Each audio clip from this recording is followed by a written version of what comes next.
Assalamualaikum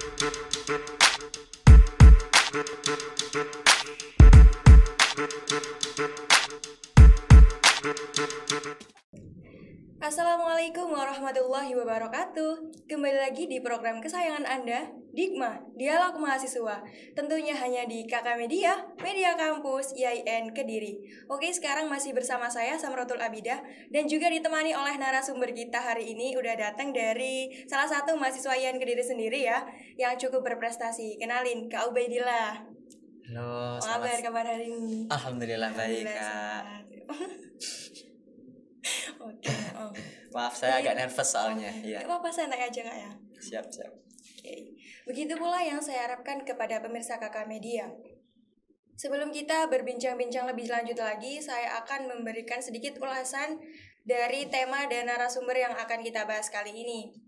Semua mahasiswa mampu mewujudkan mimpi-mimpinya melalui berprestasi, baik dalam bidang akademik maupun non-akademik. Dan selain itu, tema kali ini diharapkan mampu membangun profil mahasiswa sebagai generasi muda di masa depan yang berjiwa semangat berkolaborasi, berdaya saing, juga mampu menjadi mahasiswa yang berprestasi, yang berkualitas, juga dapat menebarkan kebermanfaatan untuk semuanya. Jadi tema kali ini adalah mewujudkan mimpi melalui berprestasi bersama salah satu mahasiswa dari IAIN Kediri yang sudah menjuarai beberapa lomba yang telah diikutinya, Kak Ubaidillah. Oke, sebelum aku tanya-tanya lebih jauh lagi nih, aku mau tanya, Kakak nih dari fakultas apa? Dari Tarbiyah. Oke, dari prodi? Tadris Bahasa Inggris. Oke, dari Tadris Bahasa Inggris. Aduh, kayaknya menginspirasi sekali nih. Kayaknya tadi cukup berprestasi. Dari semester berapa Kak, kalau boleh tahu? Dari 4 jalan ke 5. Oke. Oh sama ya sepertinya. Iya. Oke. Kakak domisili di sini apa di mana?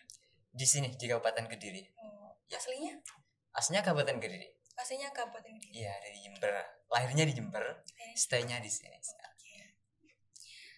Aku mau tanya tentang prodi yang Kakak ambil nih, tentang prodi TBI. Apa sih prodi TBI itu? Ya, karena Tadris ya, karena fakultasnya fakultas Tarbiyah nih teman-teman. Jadi fakultas atau prodi ini fokusnya ke bagian pendidikan. Targetnya untuk menjadi guru, meskipun outputnya tidak harus menjadi guru ya Mbak ya, tapi fokusnya atau mata kuliah yang kita ambil fokusnya bagaimana kita bisa menjadi guru bahasa Inggris yang baik dan benar. Seperti itu. Jadi ini tuh lebih ke nantinya jadi guru, meskipun nggak jadi guru tuh bisa. Iya, benar sekali. Iya.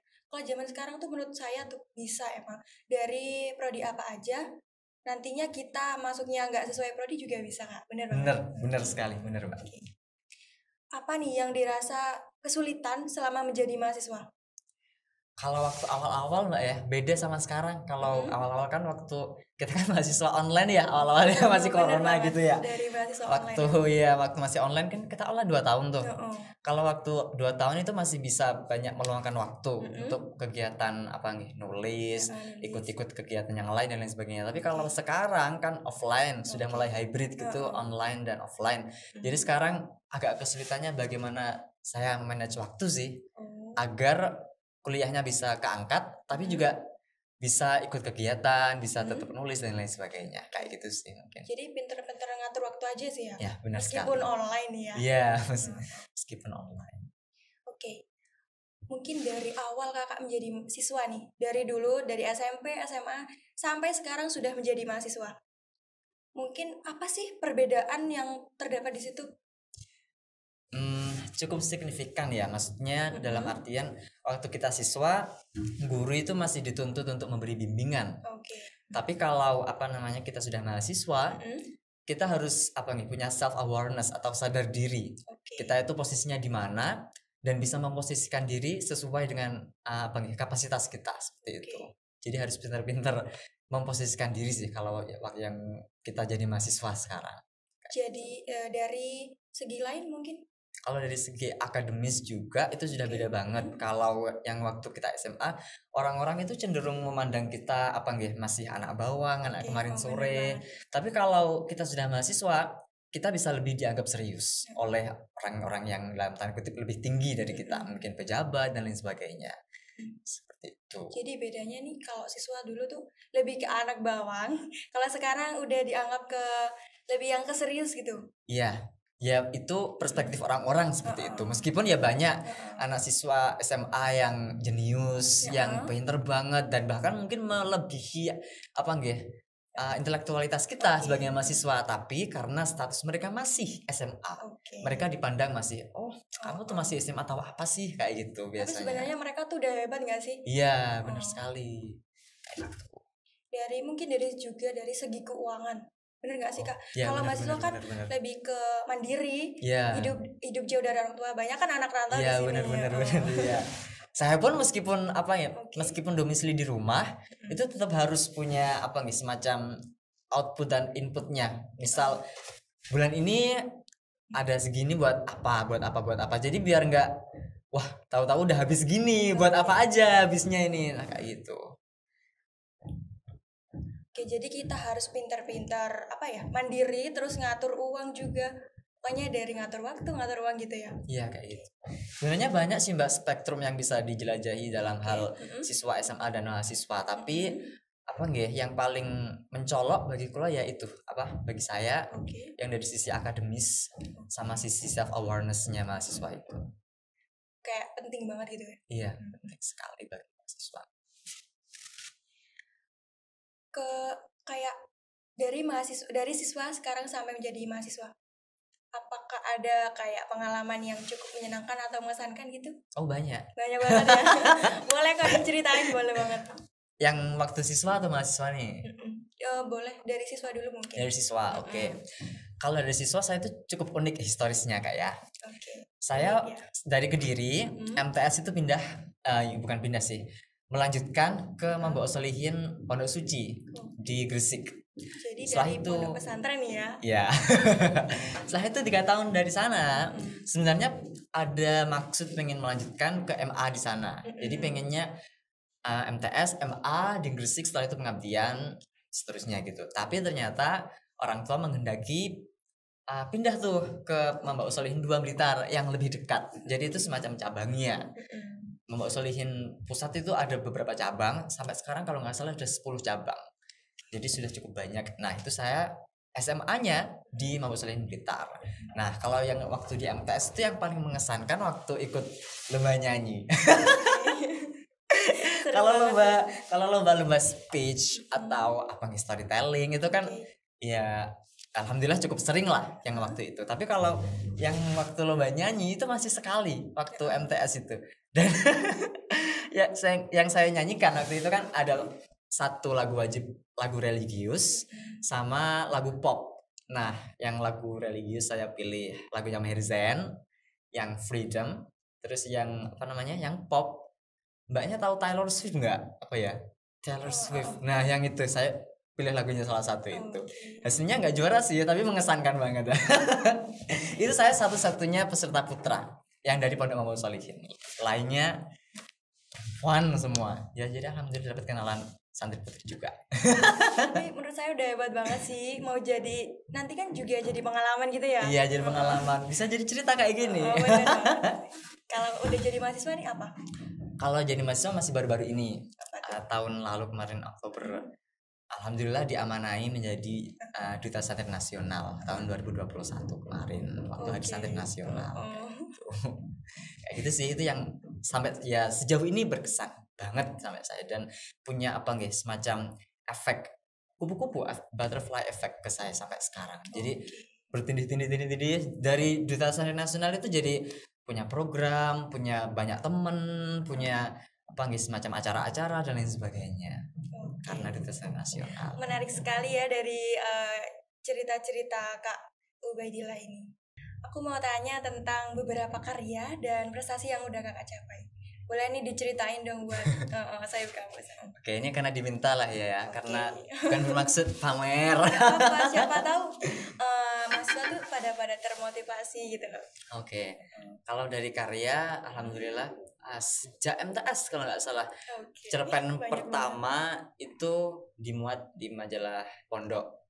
Itu cerpen pertama. Setelah itu nulis. Setelah MTS di SMA karena punya alhamdulillah lebih akses ke mengetik seperti itu, jadi alhamdulillah lebih banyak cerpen yang dimuat di pesantren, di majalah pesantren waktu SMA. Setelah itu alhamdulillah bulan Januari kemarin baru menerbitkan satu buku pertama, buku solo pertama, alhamdulillah. Kalau sebelumnya tuh kayak itu loh Mbak, apa namanya, semacam buku antologi. Jadi ikut lomba, kalau menang atau masuk beberapa besar, 10 besar, 15 besar, 20 besar, itu kan dijadikan satu di buku gitu. Jadi sebelumnya buku antologi, yang baru kemarin buku pertama, itu yang isinya saya semua gitu yang nulis. Yang Januari kemarin itu alhamdulillah sudah rilis. Itu sih kalau yang karya. Apa tuh judulnya kalau boleh tahu? Judul dari bukunya Santri Hebat Seanggun Safir Setangguh Karang. Oke. Yang minat boleh kontak saya. Boleh langsung aja. Boleh share nama IG boleh kok. Oh oke. IG saya @ubaidillah_l_koiz LKOYZ. Boleh nanti langsung dicek ya. Bukunya dari judulnya aja cukup untuk kayak terkesan kayak gimana gitu. Oke, siap. Terima kasih, Mbak. Menurut kakak nih, orang tuh bisa dikatakan sukses tuh ketika orang tuh sudah seperti apa atau mencapai kemampuan yang seperti apa? Ya kalau kita mendefinisikan sukses, sebenarnya kembali lagi sih Mbak, maksudnya standar sukses menurut orang tersebut bagaimana? Kalau standar sukses menurut Mbaknya, misal ya, kita kalau dibilang sukses harus jadi CEO perusahaan, harus punya penghasilan segini per bulan, atau mungkin harus ini harus itu, kan standar orang-orang terhadap kesuksesan itu berbeda-beda. Jadi kita kembalikan lagi standarnya kesuksesan orang tersebut kayak gimana. Tapi kalau dari kulo pribadi sih, selama kita bisa memberi kemanfaatan kepada orang lain, itu bisa dikatakan kita sudah sukses lah, seenggaknya sebagai manusia sendiri. Kan kalau kata Kanjeng Nabi, kalau kata Rasulullah kan, yang sebaik-baik manusia adalah yang bermanfaat bagi sesamanya. Benar banget. Jadi orang bisa dikatakan sukses dari dirinya sendiri sebenarnya ya. Iya benar. Dari mana dia mengukur parameter kesuksesan itu menurut dirinya, kayak gitu sih. Oke. Dari prestasi yang udah kakak capai dulunya, bagiin tips dong untuk mahasiswa gimana supaya berprestasi dalam bidang akademik dan non akademik tuh bisa imbang.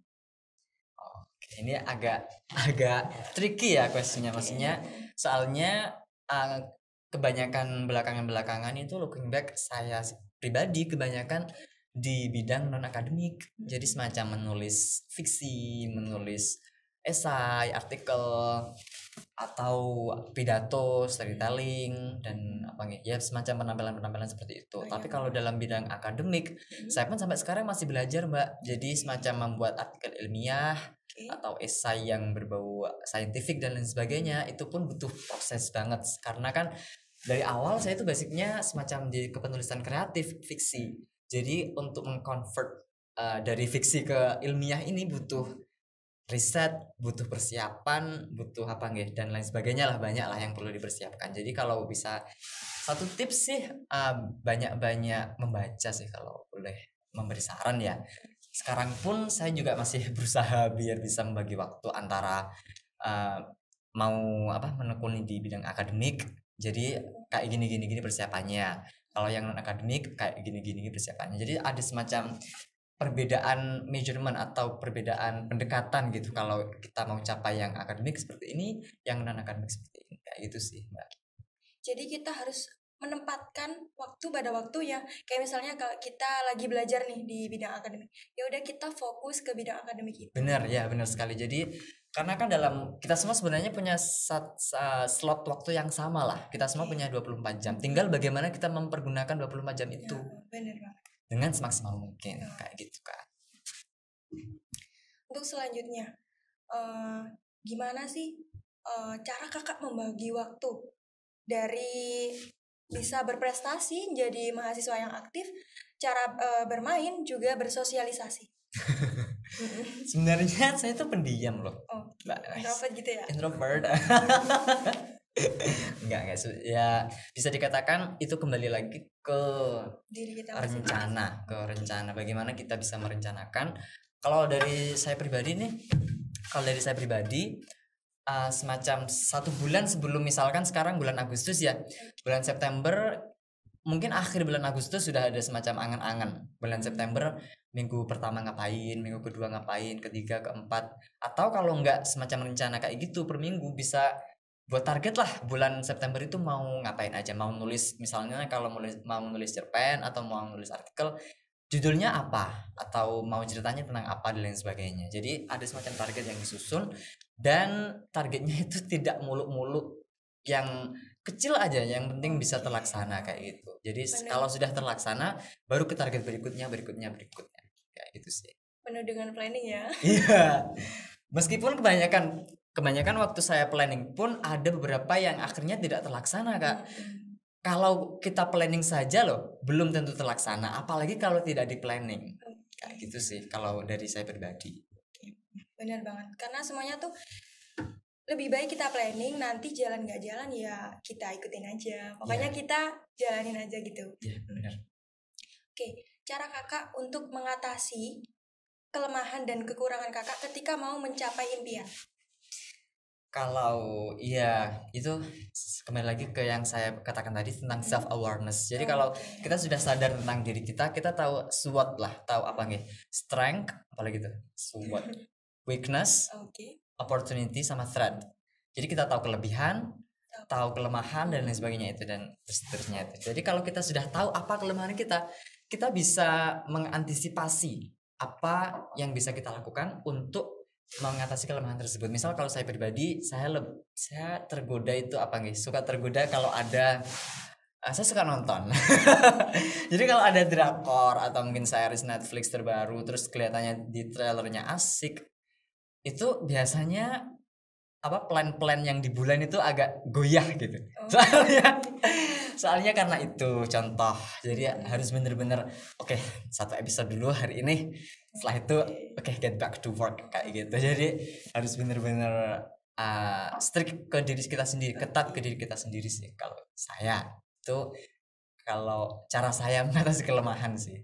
Harus ingat targetnya hari ini, sebisa mungkin harus diselesaikan. Oke, setelah itu baru istirahat, nonton, dan lain sebagainya.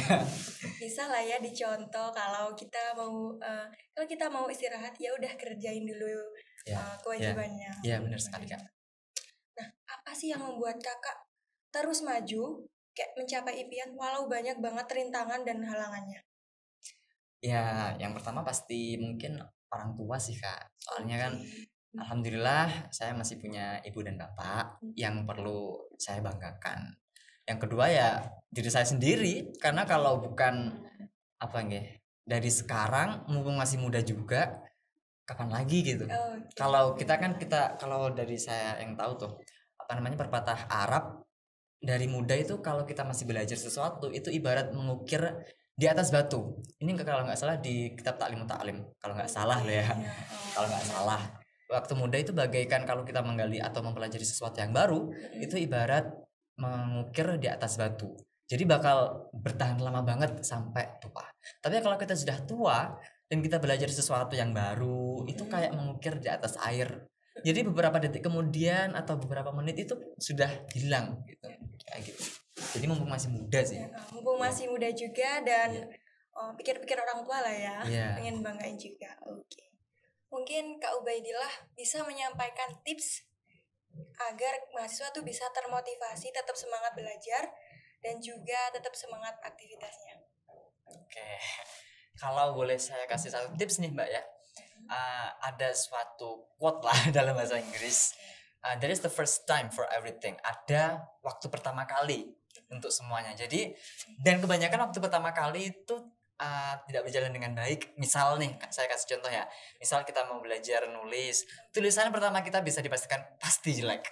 Nah, tapi kalau kita nggak belajar menulis dari situ, kapan kita mau berkembang?